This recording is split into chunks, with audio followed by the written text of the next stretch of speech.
Good morning, students. Today I'll be discussing about vagus nerve, and in this we'll be covering about the functional components and nuclei, course and distribution, branches, and the applied anatomy related to vagus nerve.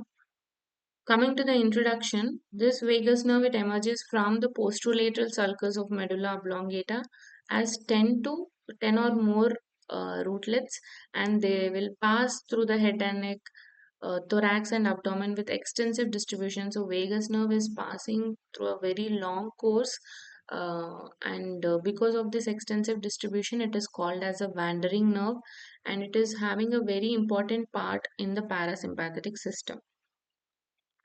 So this image is showing the exit of the vagus nerve from the medulla oblongata. So this is the vagus nerve. It is coming from the posterolateral sulcus of the medulla oblongata, and you can see that along this sulcus there are glossopharyngeal nerve and also the spinal accessory nerve taking their origin. So vagus nerve origin will be between the glossopharyngeal and the cranial part of the accessory nerve. So this is along the posterolateral sulcus of the medulla oblongata. Coming to the functional components and nuclei of the vagus nerve, so there are five functional components when it comes to vagus nerve. First one is the special visceral efferents. So here these fibers are usually supplying the skeletal muscles which are derived from the brachial arches. So nuclei for these fibers is from they're taking their origin from the nucleus ambiguous, and areas of supply is muscles of pharynx and larynx. Next type of component is general visceral efferents. So these fibers they are mainly forming a part of the parasympathetic system, and they're taking their origin from the dorsal nucleus of the vagus, and here they are carrying the preganglionic parasympathetic fibers to heart, lungs, GIT up till junction between right two-third and left one-third of the transverse colon. Next functional component is general visceral afferents. So these are carrying the general sensations from pharynx, larynx, trachea, esophagus, thoracic and abdominal viscera.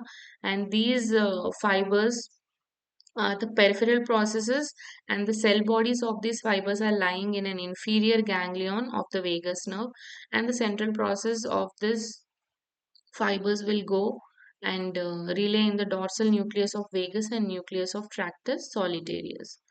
Next functional component is special visceral afferent fibers. These fibers they are carrying the taste sensations from posterior most part of the tongue and epiglottis, vallicula, piriform fossa. So all these fibers will go and via the inferior ganglion they will go and relay in the upper part of nucleus of tractus solitarius.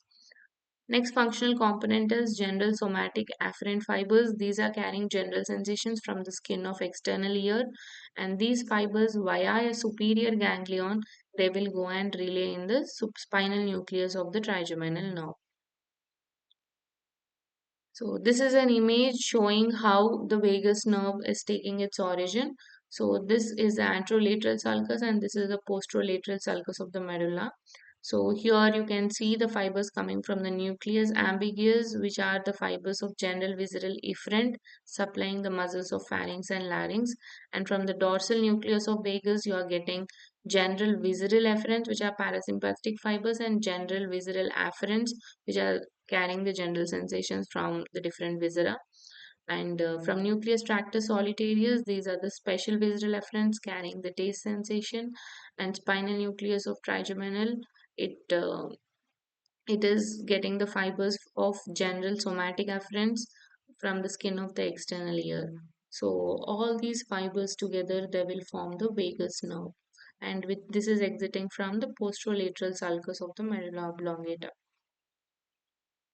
So in this image, you can see the superior and the inferior ganglion and the different fibers which are coming from the different nuclei.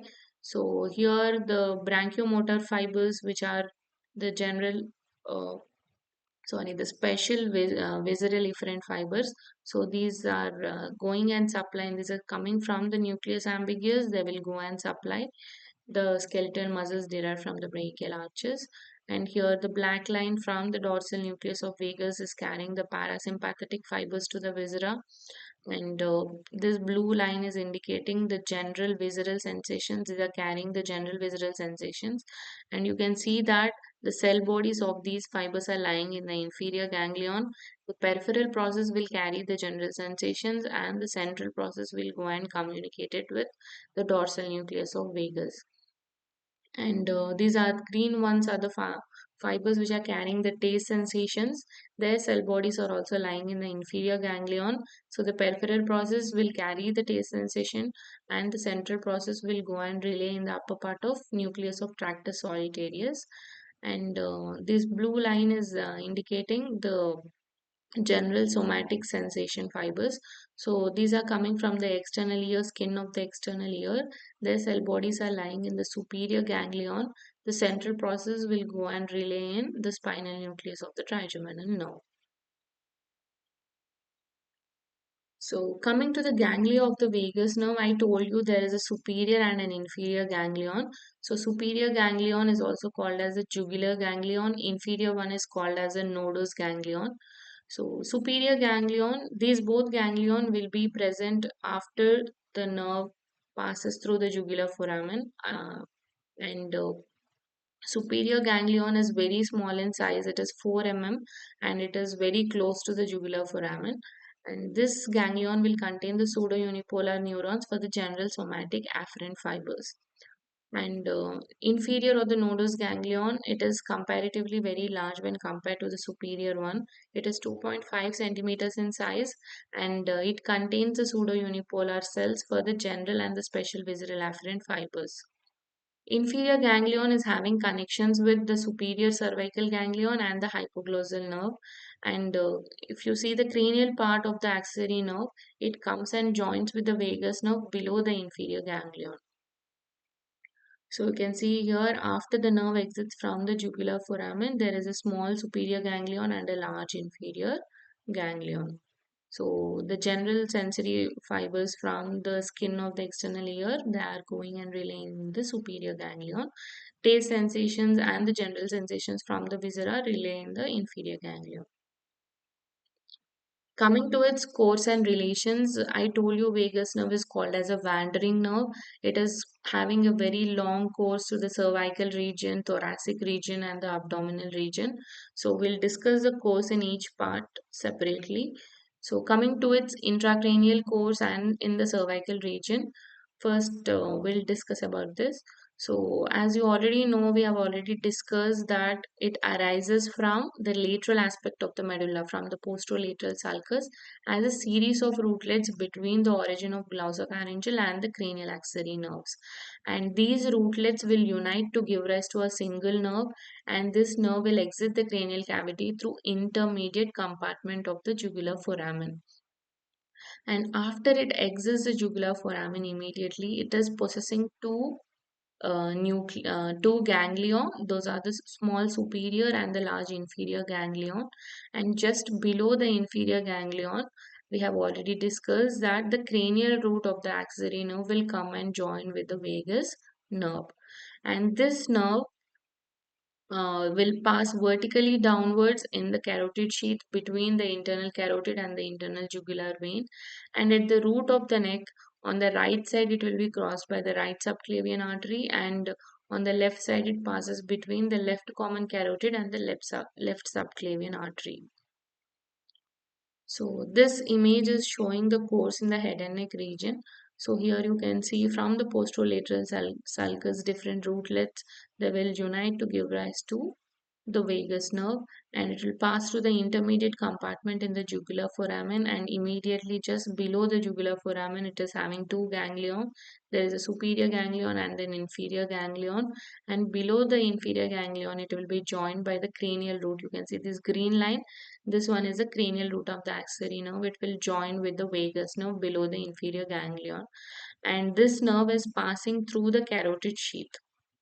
So in this image you can see this nerve is passing through the carotid sheath between the internal carotid artery, internal jugular vein. Then it reaches the root of the neck where it crosses superficially to right subclavian artery. Okay, so this is the course on the right side, and if you see on the left side, after passing through the carotid sheath, this left vagus nerve is coming between the left common carotid and the left subclavian arteries.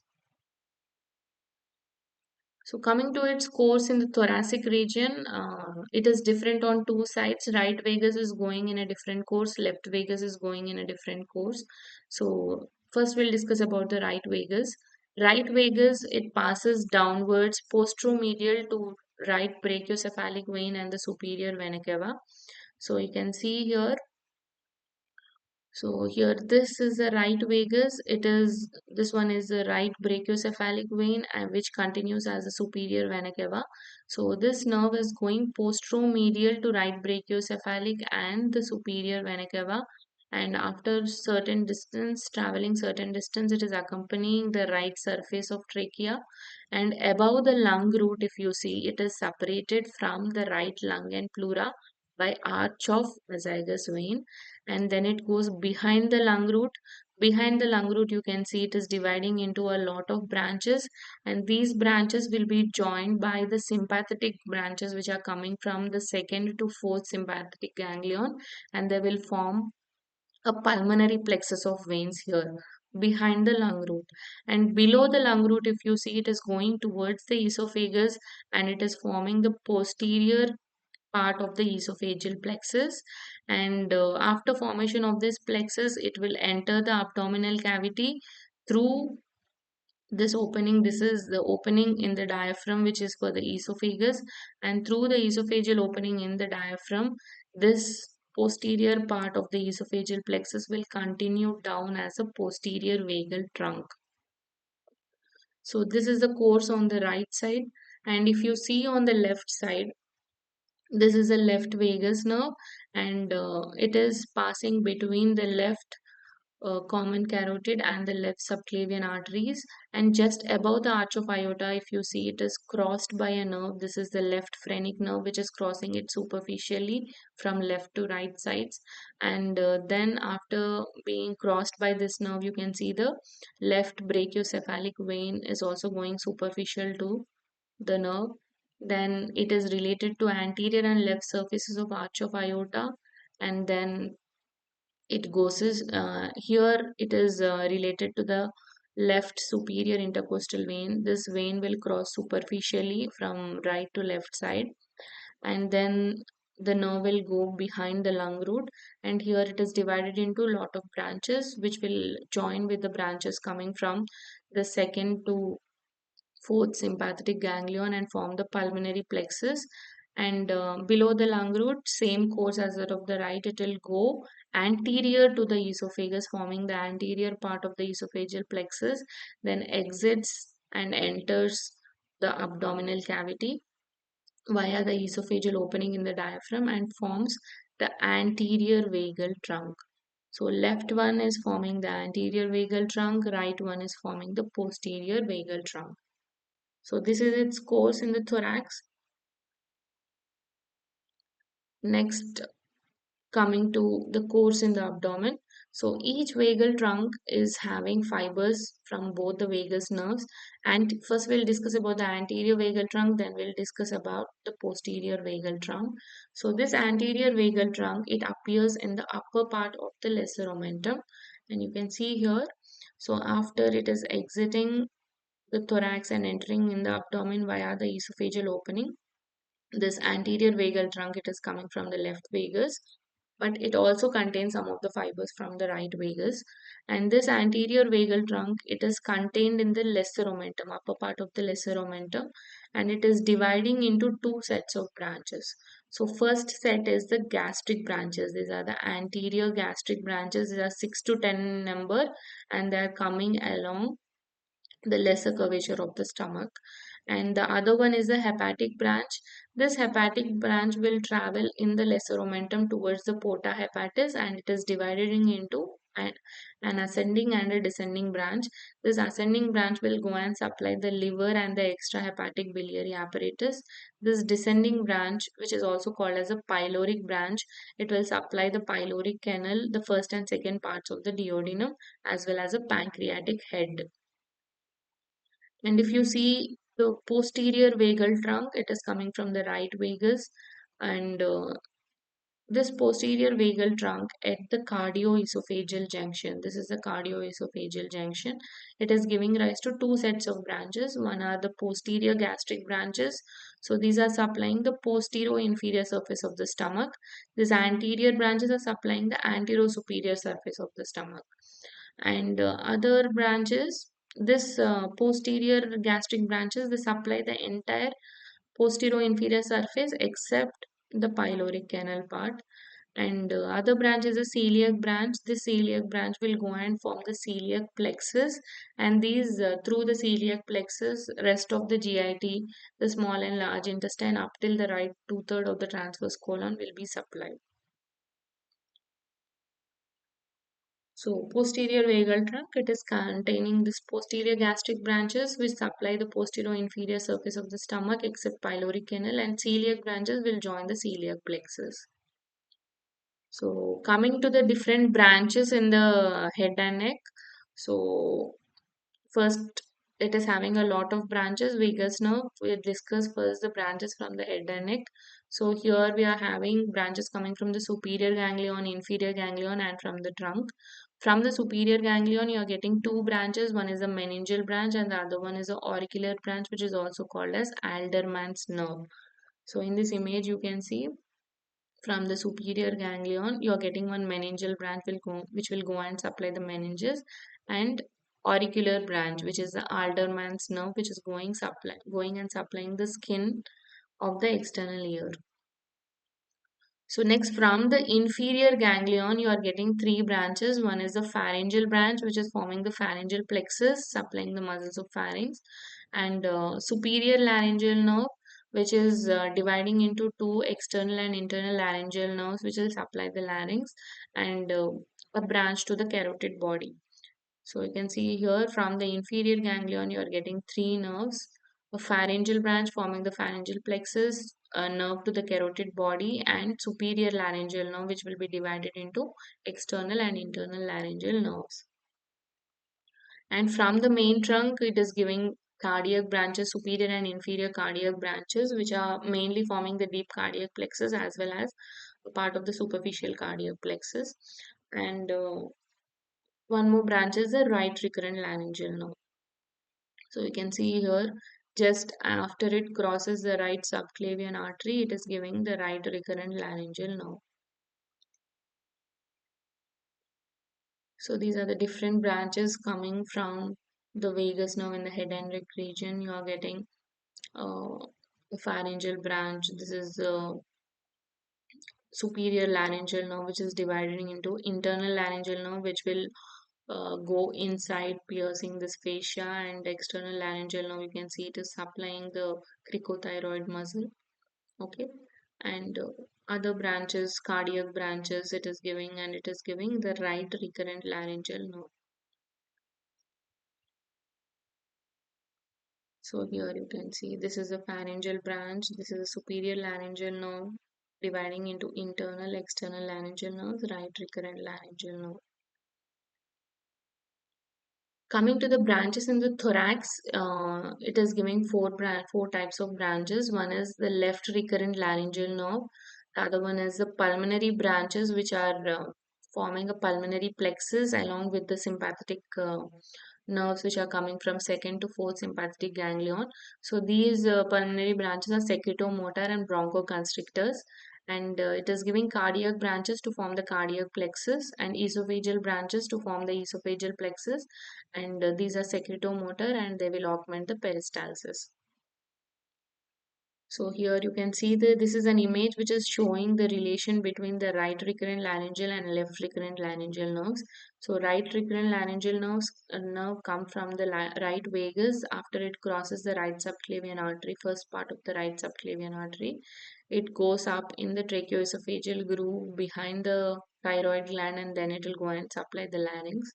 And here left recurrent laryngeal nerve, it is coming in the thoracic region. This is coming in the cervical region, and left recurrent laryngeal nerve, it goes and hooks below the arch of aorta lateral to the ligamentum arteriosum, and then it goes in the tracheoesophageal groove behind the thyroid, then it enters the larynx and supplies the larynx.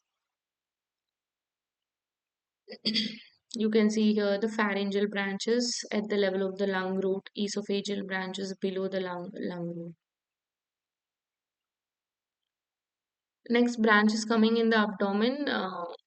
There are gastric branches, anterior and posterior gastric branches. These are called as nerves of Latarjet. jet. They will augment peristalsis as secretomotor and inhibit the pyloric sphincter.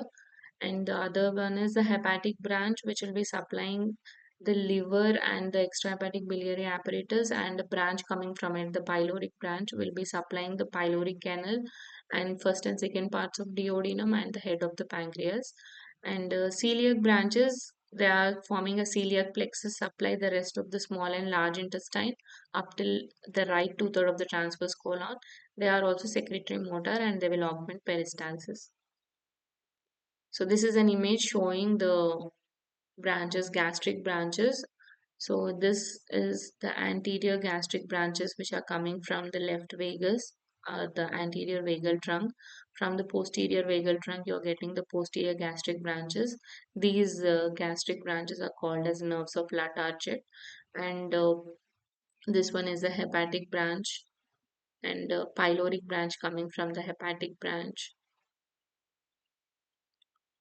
Coming to the applied aspects, there are many applied anatomy related to vagus nerve. In that, first one is an injury to any branch during surgery. So, because of its extensive course where it is traveling to cervical region, thoracic region, abdominal region, so any surgeries related to the organs which are related to vagus nerve, there can be damage to any branch. Like, for example, in a thyroid surgery, there can be damage to the recurrent laryngeal nerve. So, like that, any branch of the vagus nerve can be damaged during surgery, and because of that, there can be symptoms related to that nerve damage. And selective vagotomy is one of the treatment procedure done to treat the peptic ulcers.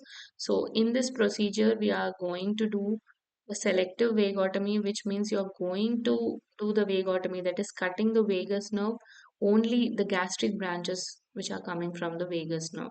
So that is selective vagotomy. Selectively, you're cutting only the gastric branches. And one more treatment is also there, that is truncal vagotomy, in which you are going to cut the anterior and posterior vagal trunks. So this is done in order to decrease the secretomotor function and inhibit, that will lead to inhibition of the peptic ulcers. So one more applied anatomy is the vagal nerve block. So this treatment is done to treat obesity. So here this is useful in very obese people as well as who are diabetic patients. This treatment is used nowadays. So they are going to intermittently block the vagus nerve. Okay, so this vagal nerve block is done intermittently in order to treat obesity and diabetes mellitus. And vagal stimulation is nowadays used for treatment of epilepsy and depression. So, what happens if one side vagus nerve is damaged? There will be ipsilateral paralysis of the soft palate. So, here what happens is the palatal arch will be sagging and there will be deviation of uvula to the healthy side. The healthy side muscles of uvula will be contracting, pulling the uvula up. So, there will be deviation of the uvula towards the healthy side. Next important thing is loss of gag reflex. So gag reflex will be lost. Here the efferents of the gag reflex are carried by the glossopharyngeal nerve and efferents will be coming from the vagus nerve. So because the efferents are damaged, the gag reflex will be lost. Next one is unilateral loss of cough reflex. This is because of anesthesia of the pharynx and larynx. So the sensory supply of the pharynx and larynx will be lost. So the sensations will be lost. And if any particle comes and settles on the pharynx or larynx, it cannot be sensed. And there will be loss of cough reflex on that side. And hoarseness of voice, it is because of unilateral paralysis of the laryngeal muscles because of damage to the recurrent laryngeal nerves. So this is the applied anatomy related to the vagus nerve. And here this is an image showing how the uvula will deviate when there is unilateral paralysis of the vagus nerve. So here you can see in the normal case, So muscles of the uvula will be pulling it from the both sides. So the palatal arch will be raised and the uvula will become small. But when there is a unilateral paralysis, here you can see this side, the vagus nerve is paralyzed. You can see there is sagging of the palatal arch on this side, and uvula will be deviated towards the healthy side because of the pull of the muscles from the healthy side. And this is an image showing the gag reflex. So here also you can see there is sagging of the palatal arch on the side of damage. And what happens is when you are stimulating the posterior pharyngeal wall by a swab or anything, the reflex should be stimulated. Because the efferent fibers are coming from the vagus nerve, the reflex is not complete, and there will be loss of gag reflex on stimulation of the posterior pharyngeal wall. So this is about the vagus nerve. I hope you all understood, and thank you.